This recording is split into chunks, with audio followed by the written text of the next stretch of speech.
Right now, across the continent, millions of citizens are gathering in city squares to cast ballots and participate in civilian government. At the same time, military leaders in Mali and Niger have dissolved political parties entirely, while fighting in places like Sudan pushes armed violence directly into urban centers.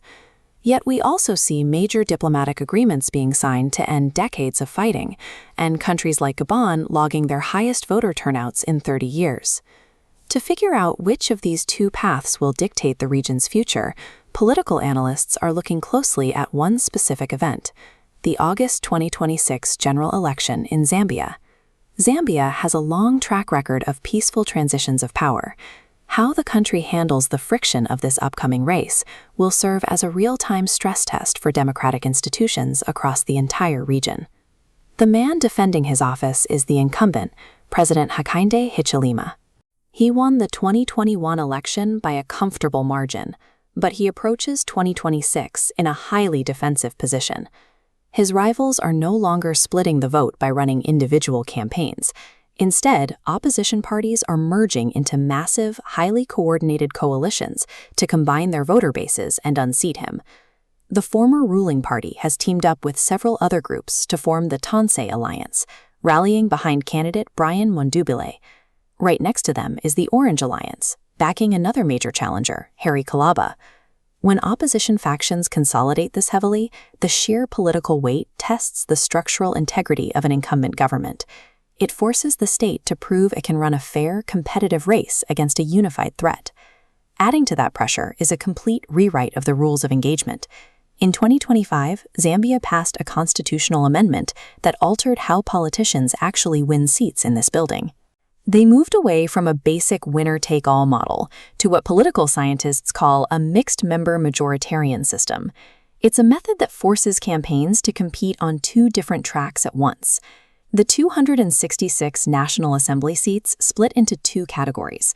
226 are decided by traditional first-past-the-post voting, forcing street-by-street local battles. The remaining 40 are allocated proportionally by the presidential vote, strictly reserved for women, youth, and persons with disabilities. To capture a majority now, these mega-alliances must simultaneously run sweeping, inclusive national campaigns to secure those proportional seats while defending their individual districts.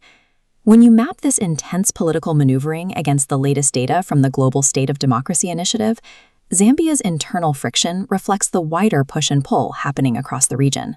In several African nations, including Zambia and Senegal, we are seeing high levels of civic participation combined with active, successful prosecutions of corruption by former officials. Yet these exact same governments are expanding their regulatory powers, making it harder for independent media outlets to report freely. Still, bureaucratic arguments over media rights are a sign of a functioning, albeit stressed, civilian state. In neighboring countries, opposition leaders are simply excluded from the ballot or jailed.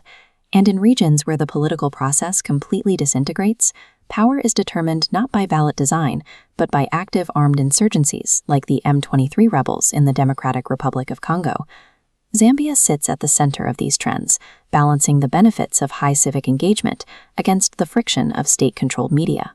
This chart shows the early demographic polling for the August 2026 vote, where President Hichilema holds a commanding lead at 60%, with the combined opposition capturing 35%. A 35% consolidated voting bloc is a massive, unified political weight. That level of organized opposition subjects the electoral courts and the voting commissions to intense, continuous pressure. A peaceful outcome in August would validate the stability of the electoral process itself, regardless of which candidate takes the oath of office. Consider this math-driven battle over parliamentary seats alongside the reality of military juntas suspending constitutions entirely to maintain their grip on power. By successfully managing these massive coalitions and intricate new rules, Zambia demonstrates a workable path for other stable democracies in the region looking to modernize their laws while maintaining civil order. The 2026 ballot serves as a real-time observation of a democratic system being rigorously tested and forced to adapt to modern pressures in front of a global audience.